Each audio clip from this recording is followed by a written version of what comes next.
Well, I have worked with all of you who are sitting here.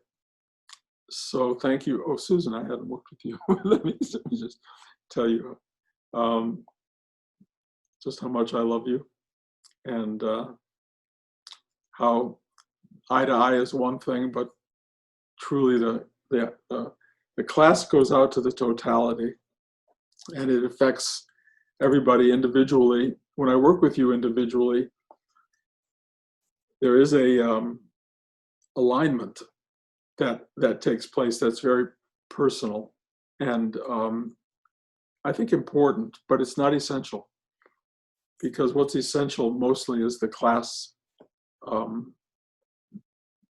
the showing up is what's essential.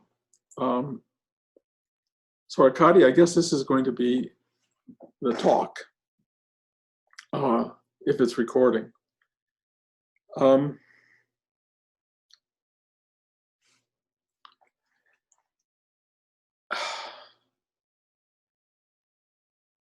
This is really interesting. I have sort of been directed to give a very difficult talk, which I am resisting. And that resistance almost felt like it blew up the connection. And part of me thinks the directive to do it may be my mind rather than something greater. And I am confused by it. On the other hand, it's a talk I should give one way or the other. If this talk is not the one you want to hear, feel free to disconnect and go elsewhere. Because it's more personal than it is just spiritual. And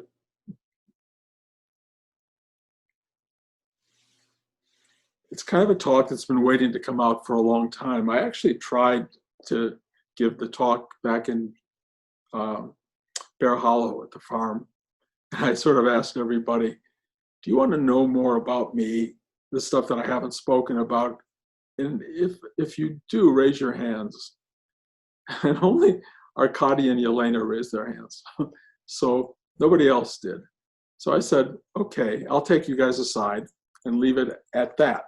And I really kept my mouth shut for everybody else, and everyone seemed content not to know whatever it was I wanted to say. But what I want to say is to clear the air over a very large period of time.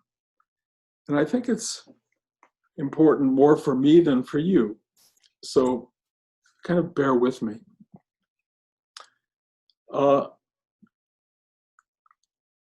As you all know, 55 years or so ago, I took LSD.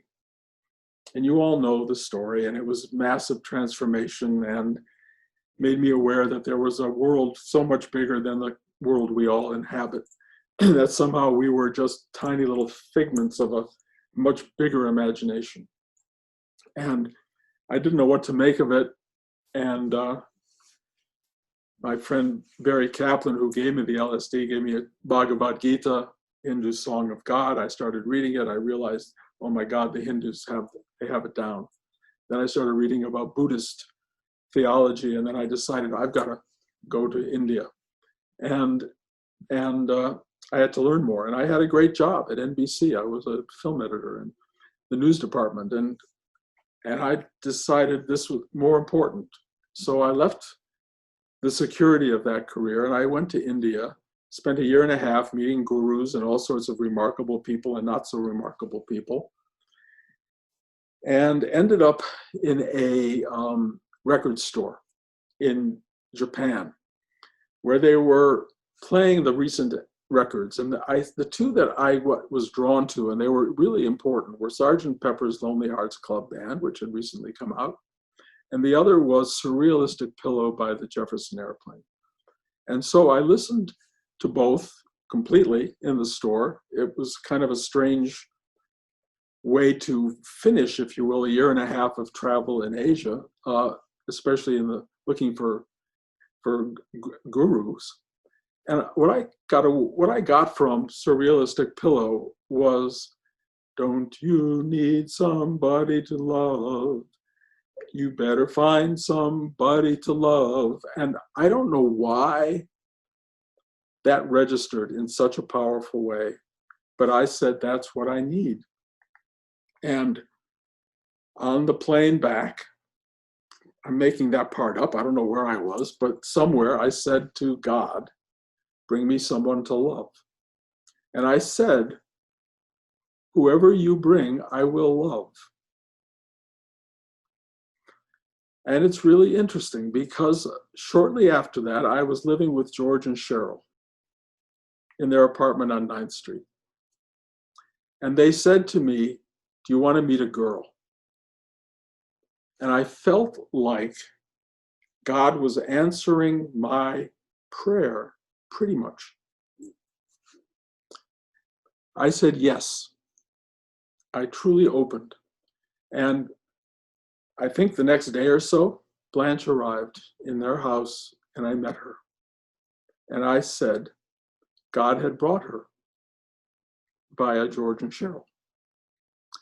And that night we went back to her apartment on 2nd Street in the Bowery, or between First, Blanche, I forget what the actual streets were, but I'll just think it was between 1st and 2nd in New York. And I sat down to tell her basically how I had come to be there, that in a way it was God's work. And I know she looked at me with crossed eyes. And then I went deeper than that. I said, Blanche, I'm going to tell you everything there is to know about me, everything. And if at the end of that, you still want to be with me, then in a sense, this is an arranged marriage, if you will, an arranged relationship. And I know she thought I was crazy, but she said, sure. And so I started to talk. The first thing I told her is something that almost none of you know. Some of you do, certainly Arkady and Yelena, a few others. But it was a really important fact that I do not talk about or share hardly at all, for a lot of reasons. But that fact was, I told her that I was gay. Now, I think that's going to shock a lot of you. It may not shock you. But I knew that I was gay since I was about 4 years old. And I didn't want to be gay.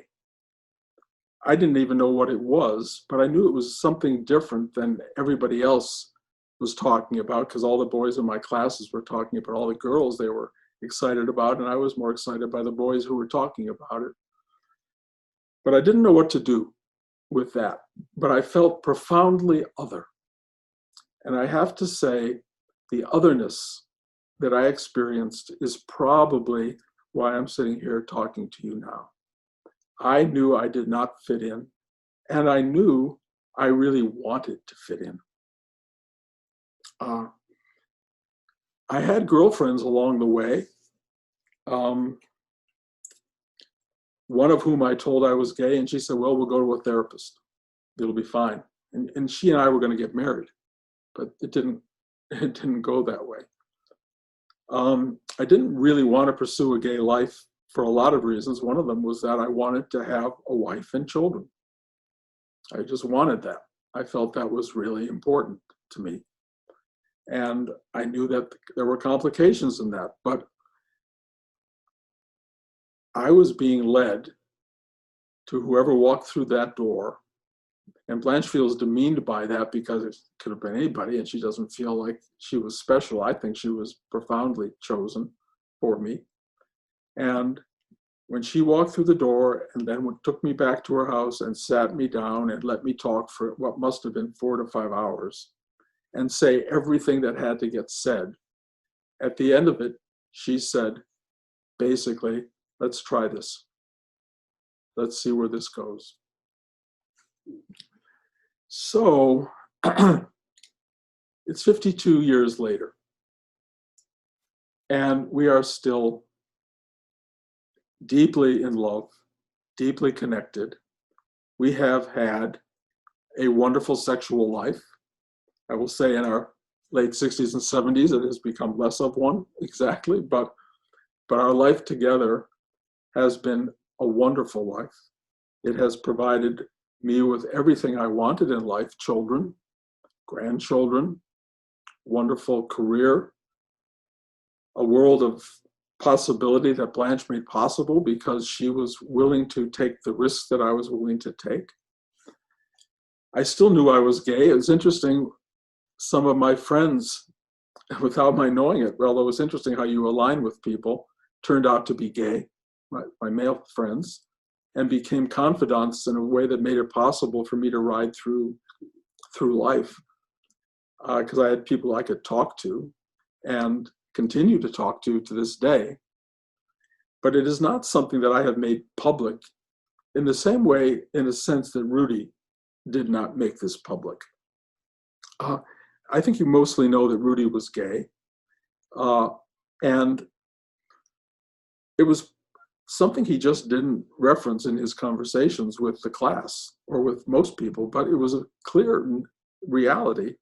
And many of the men in class, many of whom were straight, slept with him, and I slept with him.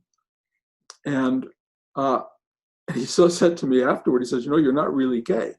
And I still to this day don't know what he meant by that. But in sleeping with Rudy, I experienced an opening at the base of my spine, or in my sex in the base of my spine, that was profound. And it has everything to do with the sex chakra. And the sex chakra has everything to do with rebirth, birth in the real world, biological, and rebirth metaphysically, spiritually. And getting in touch with that chakra allowed me to go through all of the changes and transformations that I needed to go through in my life to be here speaking to you now. I realize that putting this out there on some level may make some of you feel uncomfortable. I don't know. And I will say to you very directly, if it does, and you feel for some reason it's a reason not to study with me, that's fine. That's completely fine. I mean, part of me is very willing to let everyone and everything in this case go, because what's happening for me is a kind of profound liberation. And I have to say, saying all this to you right now is probably the hardest thing I have ever done, because I've never been public about my otherness, about the struggle for that, the pain that it caused. Those of you who know have been very dear to me and are very special. And I was always grateful to be able to make this something I could share, but it was not always something that would come up automatically. And, you know, even just generally talking to you or teaching class. And in many ways it was hidden. And I have to say, this morning, when it dawned on me that this was a talk that needed to be given and I was being told to do it, my resistance felt so powerful that when I lost the connection to all of you, it literally felt like the universe blew it apart. It just took you away, and I went, oh, thank God, I don't have to do this. And then it came back after some effort. And what I felt and what I'm feeling right now is finally, after 77 years of a kind of hiddenness in a way, I don't feel that. And I don't think it's really important in the larger scheme of things, because it doesn't make me truly a different person. But it may change how you look at me. It may make you feel that I was lying all these years, although I never thought of it as lying. I thought it was really more like hiding, keeping something that was shameful from the world's view. And it's interesting because in the 60s, it was shameful. People who were gay were hidden completely, and it was really problematic. As life has gone on in the last 50 years or so, that has changed. But people who were my age, who were hidden and closeted and in so much sort of denial of their ability to be loved by anybody who knew the truth, they kept it hidden, and I was one of them.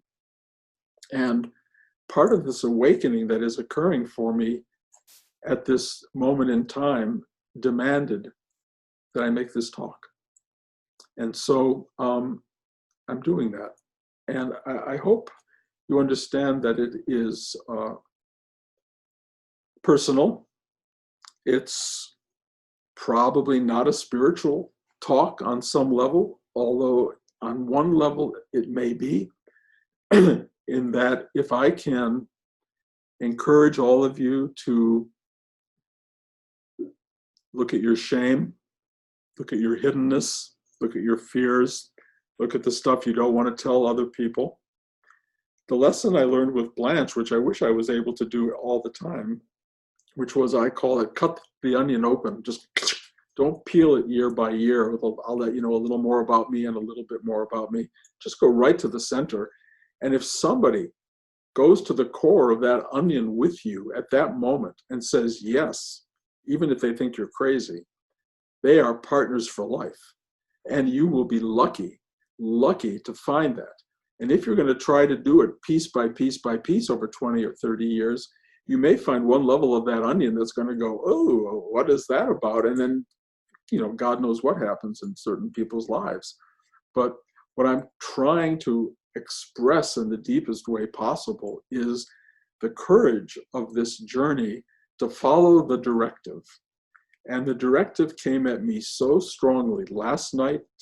I told Blanche last night at dinner, I said, I think I'm going to do this talk.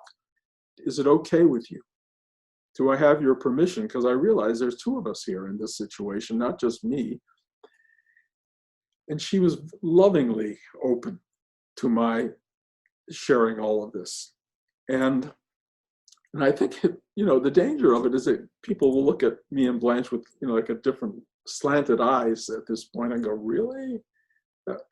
But I can only tell you that it's been a great relationship. And the gayness has not gone away. I have great affection for and attraction to men. But I also have enormous affection and actual great attraction to women. So I guess you would say you must be bisexual. But no, I'm really gay. On the other hand, I'm just really human, really deeply human, with all the positives and negatives of that. And what's happening at this remarkable moment of time for me is that it doesn't matter. None of it matters. All that matters is honesty, truth, openness, love, kindness, goodness, the exact same stuff I have been talking about for a lot of the last month or two, especially, because the universe for me is getting simpler and simpler and simpler, but also less and less knowable. But it involves a profound, profound trust. And that trust is becoming such a gift and such a relief. And when I started fearing it, I talk about reactivity now because that's become a new awareness. The stuff that when we react to something, we know who we are. We are the reactivity. We are the thing that lines up the world around us in comfortable terms. And when something becomes attractive or scary, we react. And when we begin to let go of that reactivity, we really start to find a kind of freedom. And I have been practicing that. And as in some ways I've explained in the last few weeks, it's been practicing it. I haven't had much to do with it. It just happens. It keeps happening and happening. And I feel freer and freer and freer. But when this one came up, the reactivity was profound. It was my whole lifetime of stuff. And I really do think it knocked me off the internet. I really believe that. And when I brought the internet back on my end, and you were all still there, I mean, part of me, when the internet went down, I said, "Oh, thank God, I don't have to do this." But I had to keep going at it. To find you still sitting there is one of the great moments of my life. Truly, the fact that you guys are there, still available, waiting. I don't know how or why I would have signed off, but I appreciate your being there. And you know, the next time I show up on the West Coast, maybe none of you will be there. You may all go, "Oh God, it's Bruce." But on the other hand, it's my hope and prayer that nothing has changed and that what you're getting is what has always been there, just a little bit more information and a freer expression of self. And that's what we are all aiming at. Every one of us is aiming at this exact same thing. We want not to be ashamed of our lives, not to be hidden, not to be unavailable, not to have barriers that say, "I can only go this far, this is all I'm allowed to do." You have to look at those barriers and you have to bring truth to the equation. And whenever possible, allow that truth to relax the barrier and let you shine through. It is a delicate operation. It's taken me 70 plus years, 77 years, to understand and work this thing, or to allow myself to be worked by it. But trust me, this moment in which people I love deeply are paying attention, I am telling you, this is who I am. This is the journey I've been on. I'm so grateful that I met Rudy because, one, he was gay, and that helped, and he got me. He knew me immediately. He knew me, and the moments that we had together sexually were transformative. And you know, it's hard to explain what life is or how it works or what it does, but the great teaching for me has been, let this deeper knowing be directive. Let it teach you what to do, where to go, and don't resist it. And if you can do that, you will end up taking huge steps and risks in your life that will be life-changing. We have every reason to say no to these directive forces. And the universe is used to that. Mostly it goes, okay, they said no. And you end up at the end of your life with all of these no's and a very contained, very uncomfortable life. If you can allow yourself to hear that and go, okay, like saying to God, please bring me someone to love, and then have George and Cheryl offer that almost immediately, and something in me go yes, and then have Blanche go yes, you have no idea what alignments are happening in the universe. And I can trace my entire happiness back to Jefferson Airplane. Don't you want somebody to love? It was at the end of a journey of spiritual power, reaching so hard to get a spiritual answer, and yet there it was in a record store in Tokyo. You know, how does that work? And yet it spoke louder to me than anybody that I had met other than truly the Dalai Lama, who I've spoken about many times. The Dalai Lama to me was one of the great souls. But I thought when he offered to become my teacher, which was shocking and beautiful, I said, I don't think you're my teacher. Not understanding why I felt that and feeling I needed to move on. But he said, if you don't find your teacher, basically, I'm available. I continued over the years with Rudy, and then after Rudy, listening to the Dalai Lama.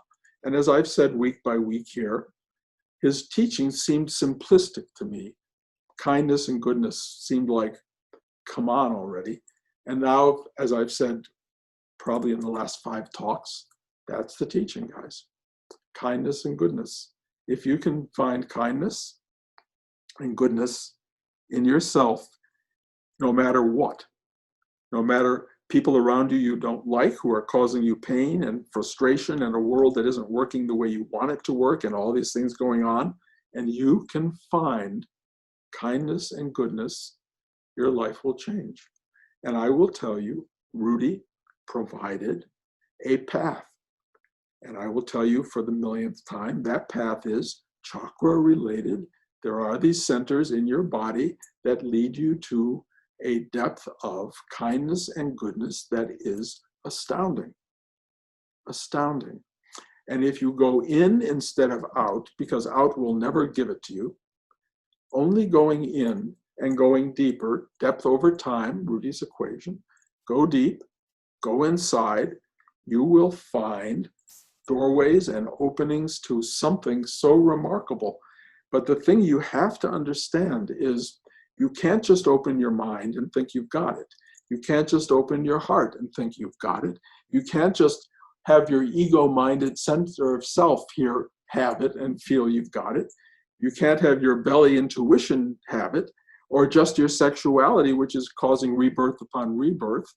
You have to have the Kundalini moving through these sort of channels. As they go deeper and deeper, it integrates all of that, and you become this freed and freeing being, because in your freedom, you will free others.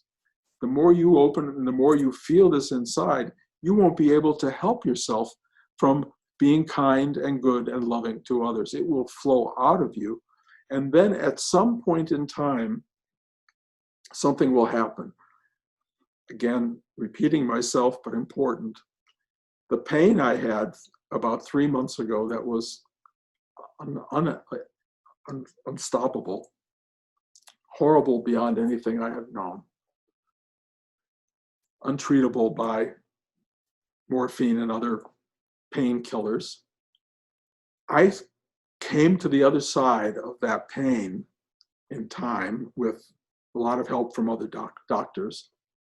And when I arrived at that other side, I was not the same person that I had been. The pain blew out so much of my constriction, so much of my reactivity. It just blew the sides off of it.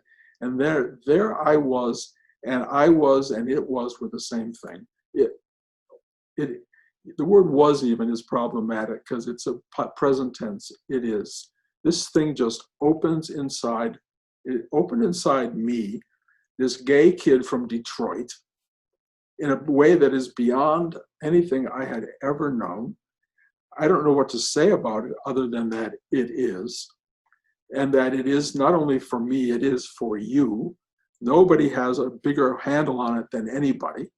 It's as available to anyone in the world who wants it.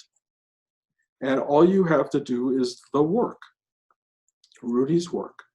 Go inside, ask for help to surrender, and let it happen. And it gives you a life over a life of unbelievable transformational power. Your shame will be brought to light. Your hiddenness will be brought to light. The stuff you cannot admit to anybody will be brought to light. It's fine. If people don't accept you for that, then they are not the people you want around. If you find Blanches in your life, marry them. That's all I can tell you. Reach them, make them your friends, make them your buddies, make them your partners. It's really, really important. So thank you for allowing me to express all this. If you want to talk to me privately, and if you're feeling like this is something that changes or messes with your head in some way, feel free. I'm happy to talk about it. I'm happy to express whatever it is you need to know. In my mind, it changes nothing, but I'm not you. And if it changes something or everything, I'm available. Again, all I can tell you is my capacity to love men and women and everything in between is enormous. And it was a gift from Rudy, who did the same thing. And it is a gift that you all have, should you wish to bring it out into the world. And let me reiterate this point. Giving it, sharing with the other, is everything. Just sitting and enjoying it for yourself, I mean, it's okay. You want to be in a cave and do that? It's okay. One thing I've really understood, the work, once you actually choose that, if you wish to get married and have another person in your life, and you wish to have children and or grandchildren, your attachment to the world will become so powerful and so deep that if you want to know true spiritual work and release and opening, try it from the perspective of a married person, of a parent and a grandparent. It's much harder to do it that way than to live in a cave. I think. I haven't done the cave thing, and I'm not putting the cave thing down. It may be the best choice with so many things that we're facing in the world. On the other hand, doing the work with all of these configurations, family, parents, children or not children, grandchildren or not grandchildren, friends, no friends, partners, doing the work and facing the other is key. It's key. If you want to be freed, don't be self-absorbed. If you want to be free, call somebody and ask how they are. Tell them you love them. Reach out. Don't sit there wondering why nobody's calling you. Be the one. Be the one who reaches out. When there are things in front of you that are not working and there are risky possibilities and your inner voice says, take the risk, take it. Don't hesitate. Just say yes. If you get to a deep enough, quiet enough place in your heart, in your mind, in your gut, and it's saying, do this, do it. Don't argue with it. It will not argue with you, in fact. It will just fall away and you won't do it. And your life will move on a different track, sometimes a massively different track, because you were afraid to listen to that voice. My whole life is because I asked God to bring me someone to love. And God brought me Blanche. And if George and Cheryl hadn't opened that door, I wouldn't be here talking to you now. And so I'm grateful to them. I love you guys. And I am grateful to their children, who are like my own grandchildren or children, if you will. But my deepest gratitude in the world is to Blanche. And like I said, in the last few weeks, the love I have for Blanche has now become, in a way, global, meaning that it contains the entirety of our relationship, not just today and yesterday and tomorrow. It's everything. And in a way, that's teaching me how to have exactly the same thing with you, to love you entirely, just to love you. And I really feel that, especially all of you who've been around for so long and been part of this and who really trust in this and believe in this. I just want to be there long enough for you to go, oh, I get it. Oh, that's what he was talking about. Oh, and the only thing I can tell you, it's not hard. It's just not hard. The thing I said last week, which I think is important, the gift in the end isn't bliss, it's this. This is it. Getting to this is everything, and it's not different than this. The only thing that may change it is you trust it completely. You understand that it has arrived at this exact moment because it had to do that. And you're in this moment for that reason. And if you can say yes to that, everything changes. Everything. So, thank you. I was going to say I needed to get this off my chest, which is like, of course, heart chakra stuff. I needed to come out of a closet that's been locked up for a very long time to a generalized audience. It has not been locked up to everybody. My children know about me. My family knows, all this stuff, but it has never become a broadcast thing. Now it is. It doesn't need to go beyond that. I don't know what more there is, but I thank you for being the audience, for the receptors for something that needed to take place. Much love to all of you. And I'm going to give my special love to Blanche. And thank you. I really deeply care about all of you. And I will be back in 3 weeks, and I'll be in New York or the East Coast next week and the week after. So if any of you want to reach out and talk, I'm available. If you want me to call you or whatever, please let me know. I really love you. And if you don't return to this space, know that you were loved deeply. Okay. Have a great 2 weeks. Have a great Thanksgiving, everybody. Happy birthday to Bo today, because he would have been 83, and I think very happy to be part of all this, and miss him. And much love to you all.